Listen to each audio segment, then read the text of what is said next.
It feels so at home in these conditions, as you would expect. We're in Germany, it's a German car, but this is where Quattro began, you know. This is where Quattro really starts to make a lot of sense. I'd like to say once again that I am on winter tyres today, so it is 0 degrees outside, so they're working in their optimum sort of temperature, but it's going to be very difficult for me to say compare this to an M5 competition or anything else, because pretty much everything I drive is on summer tyres, and therefore it doesn't really give a good representation of handling dynamics, etc., because winter tyres do move around a lot more on their tread blocks.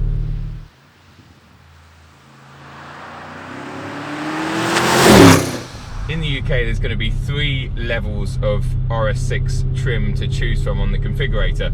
4 if you include this launch edition car.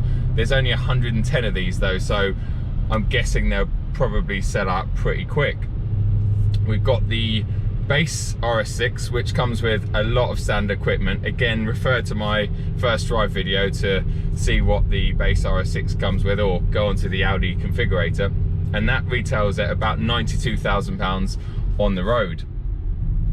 You've then got the black carbon edition, or the carbon black edition, which retails at about £102,000 on the road. Comes with a few extra optional extras, and as you can imagine, some more styling. So black styling, looks a bit more aggressive. I think it comes with a 22-inch wheels as well. And then you've got the flagship model, as you have pretty much throughout the Audi range at the moment, the Vorsprung it's called, and that car pretty much comes with every optional extra you can get on the RS6. That particular one retails at £109,000 on the road.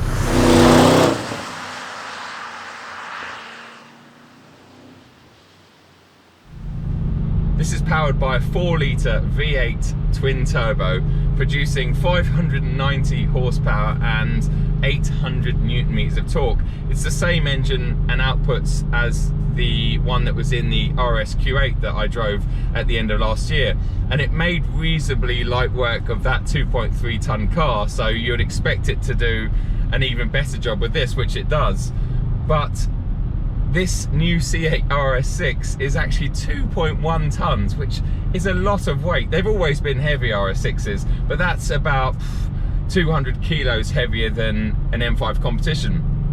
And that shows in the performance stats. So the 0 to 62 claim figure for this is 3.6 seconds, which is about 0.3 of a second slower than, say, an M5 competition. But you've got to remember, this is an estate, or in Audi speak, an Avant. So you've got far more practicality, and essentially you are carrying around more body and more metals. So you'd expect it to be a bit slower.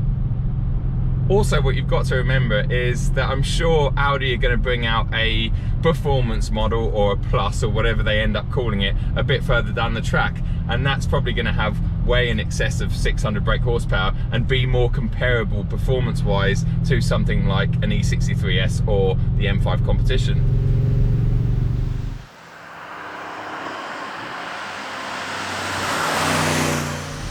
I want to talk about some of its bad points and good points, because I've had this car now for 3 days and I've covered almost 1,000 miles in it, so I feel like I know it reasonably well. Let's start with the bad points. There's always negative points about all cars, don't get me wrong.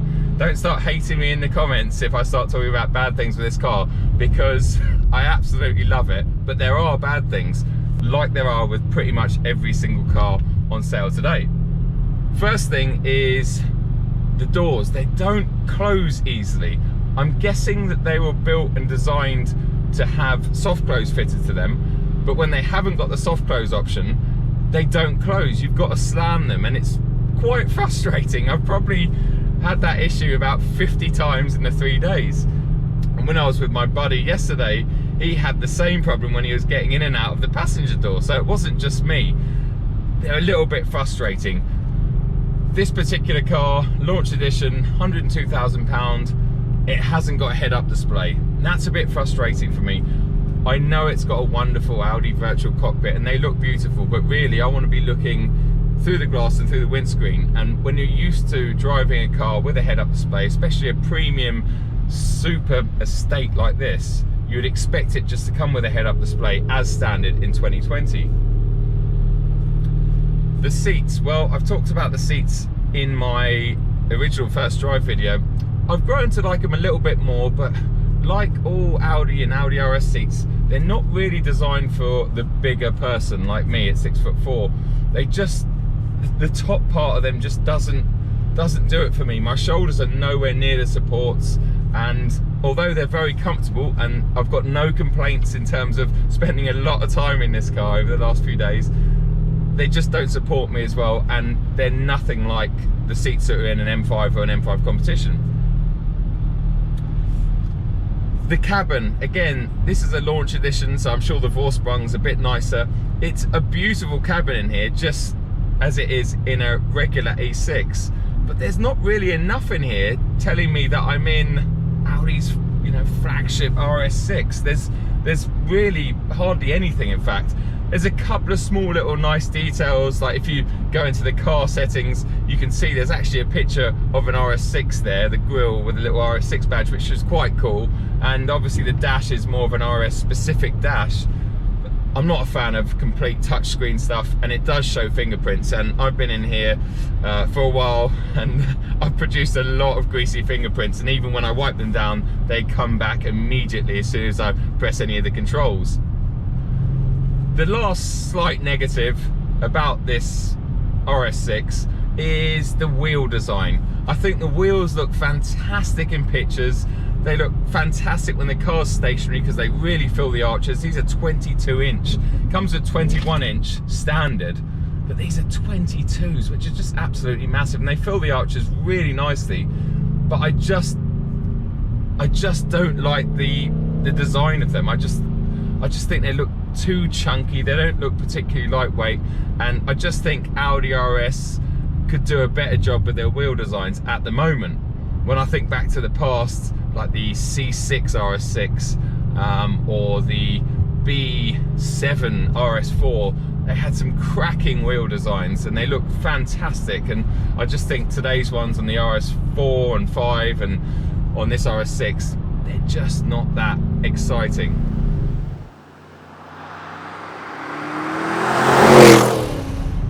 Okay, now we're on to the good points, and there's lots of good points. I mean, it's a good car, so don't get me wrong. Its looks, I mean, who doesn't love an RS6? I just think they are one of the most beautiful objects on the planet, and I'm not exaggerating. I really do think they always have been. Okay, maybe the very early C5, now when you look back at it, it looks a bit narrow and not too aggressive as you remember it when you were younger, because I remember when that came out, that was a monster. Let's just give manufacturers a bit of a round of applause, because these days we're all very quick to complain about lack of sound and exhaust noise and cars getting heavier, etc. But you've got to remember, manufacturers are under a lot of pressure and they need to meet a number of standards. So whether it's occupant standards or pedestrian standards or what comes out of the exhaust, they've got to meet all of these standards that every year are getting stricter and stricter. So the fact that, yeah, the nose isn't as aggressive as the older car is really down to pedestrian safety.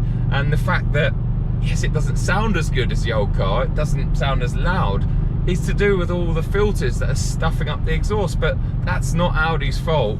That's, you know, the government's, that's the world we live in, unfortunately. But it still sounds pretty good to me.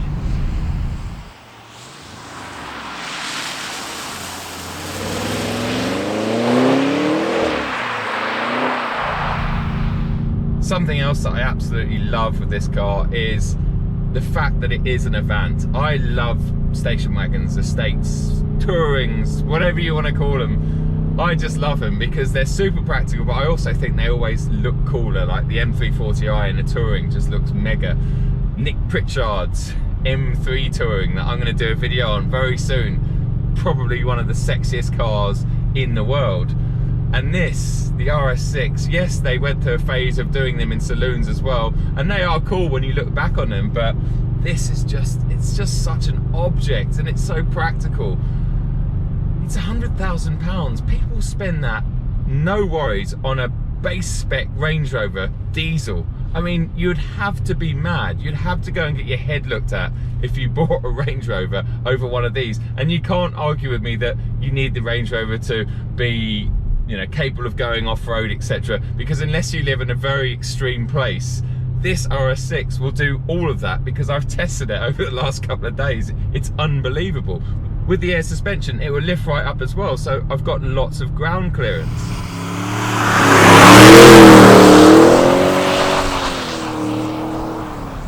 Another plus point for this car is its four-wheel steer. So at slower speeds, I think it's below about 50 kilometers an hour, the rear wheels were turning the opposite direction to the front. So it feels like the car's a lot smaller and shorter. And in fact, things like its turning circle or parking ability are amazing for a car that's so long. But when you get to higher speeds, like these sweepers now, the rear wheels turn in the same direction as the front.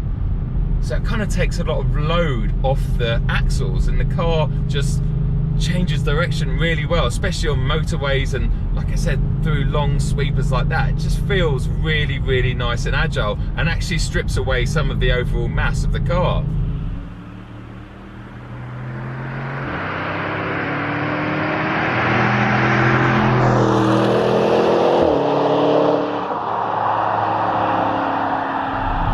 Okay, I guess the last bit of the video needs to be about the driving dynamics, the feel-good factor of what the RS6 actually gives you.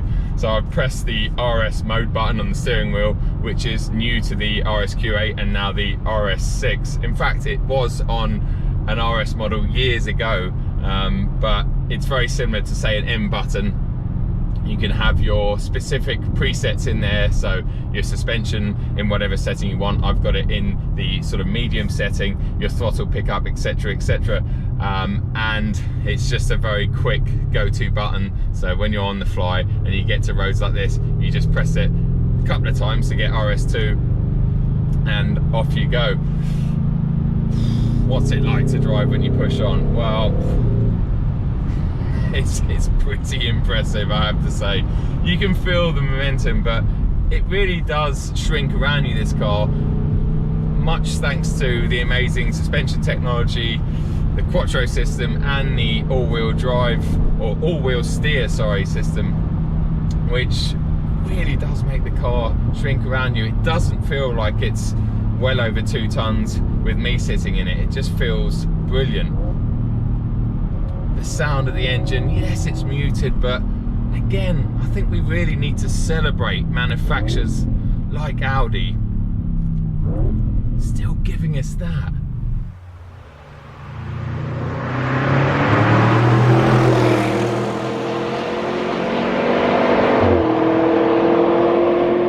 Let's just give it a little boot off the lights here.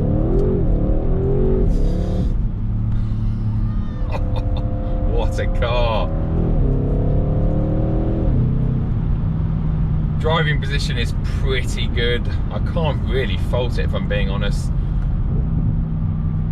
The throttle pedal hasn't got much feeling in it.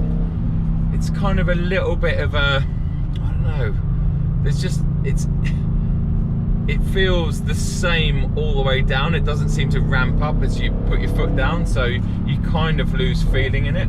To me anyway, I don't know. But the brakes are mighty. This has just got the steel brakes, but they're 10 piston calipers at the front, so plenty of stopping power.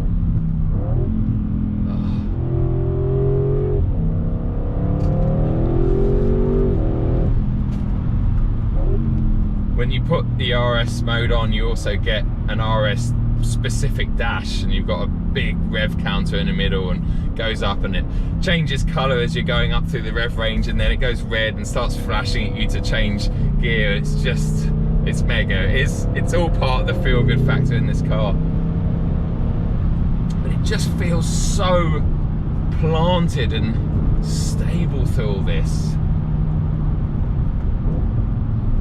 Remember, I'm on winter tyres. I've got to keep reminding myself that I'm on winters. I'm grateful that I'm on winters, because if I do hit a patch of snow or ice, you know, they're probably going to save my arse. But oh, what a mighty car. and I talked about it in my first drive video, it's actually reasonably efficient. I averaged for the first part of my journey over 30 miles to the gallon.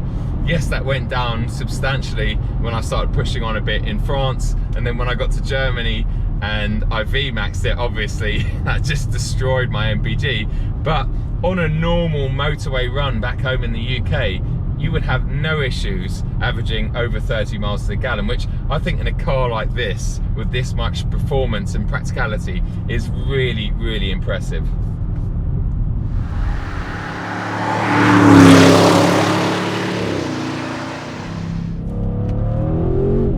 Its overtaking ability is just biblical, as you can imagine. It really is. It just leaves everything behind.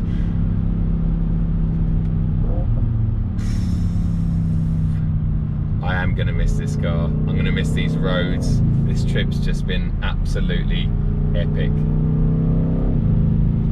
On that note, I want to thank you guys for tuning in and watching another video of mine. Really appreciate it.